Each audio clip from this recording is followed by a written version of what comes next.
People around you who are the closest to you will sometimes tell you the biggest lies, and they don't mean to. They're trying to be helpful.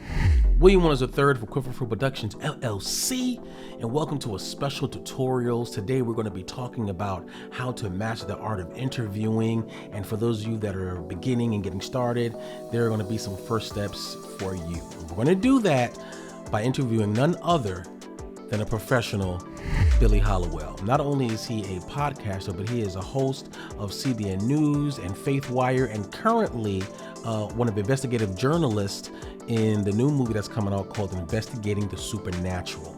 So today we're going to be getting some lessons and some new steps that you can take for those that are beginning on how to master the art of interview. So my title at CBN, Christian Broadcasting Network, is digital TV host, which is an interesting title.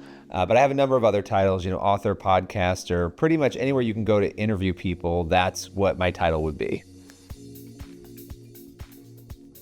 I think the number one thing, know the person, know enough about the person, but not too much. And I thought differently about this in the past. I would go crazy reading everything about the person, and there's nothing wrong with that. The reality is there's not always time to go too crazy. But you want to know enough to have a really good conversation, but not too much so that you can actually find new things out about the person. So I always recommend you want to be prepared. So you should come up with a list of 5 to 7 questions. I used to do like 15 questions because I got to have all these questions in.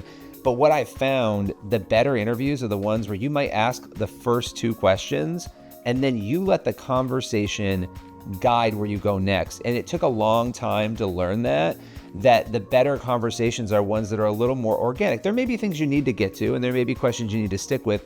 But as somebody who now gets interviewed too, nothing is more frustrating when they have a list of questions and they're going to get through those questions no matter what you're saying. And you're actually saying something that you're thinking they're going to, and they just go to the next question. So you want to have, like we are right now, a conversation where you're able to pivot. And so if you're not listening, and that's the key thing in these interviews, you're going to miss those things because the better story is often the one that you did not prepare for in those questions. Even in the last 2 years, I've really felt compelled to change the way I do them and to move to a more conversational tone. Don't be a gotcha person. I think that one thing that has made my ability to get people for interviews is that I don't go after them to try to take them down. A lot of people will go into an interview and you're looking for something. I don't care who it is. I don't care if it's somebody I like personally or dislike personally. I'm not there, and I'm going to be very open about what I'm trying to get from the interview because I've been in those positions before where I've been on, you ask about bad interviews, where I've been on an interview and it turns out to be somebody who's opposed to me or whatever, and then it's awkward and it's uncomfortable, as opposed to just having a nice conversation and you allow those things to come out. So never go after people. That's my advice. Because you won't be trusted. If you're the person who's going after people viciously to try to take them down, you'll never be trusted. What was your original question? I don't even know. I went on a TED Talk there about...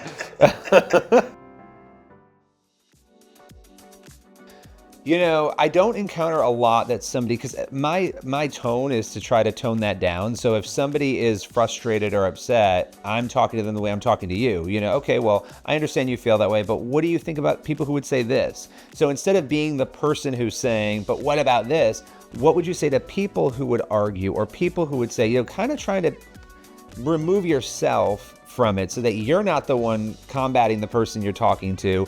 Even if you think that thing, you're allowing them that space to kind of think about it. Yeah, that's a really good point. And it depends on the project too. If you're working on a documentary, it's going to be a lot different because you really have to think through what you need. And that's really the end goal. Like, what is your end goal for this interview? Is it for a 15-minute unfiltered, and that's a lot of what I do, just a 15, 20-minute conversation with somebody that I have parameters. They want to talk about a book or a movie. I want to talk about 3 other things, about this person. But I think you really do have to think about that end result. If you need 30 minutes out of somebody because you're making a documentary and you're going to be splicing that up, well, you need to frame questions around that. And maybe there do need to be more specific questions. In fact, like if this were a video interview that you and I were doing, that I was doing right with you, let's say, I would take this video, I'm going to post the video on YouTube. Then I'm going to take the audio and put it on a podcast. Then I'm going to pull and write a story out of that interview. So you end up with one piece of content being used in multiple places. So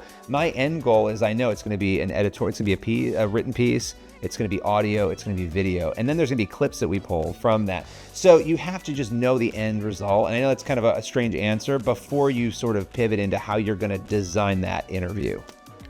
Don't forget to like, subscribe, and comment your favorite moment from the tutorial.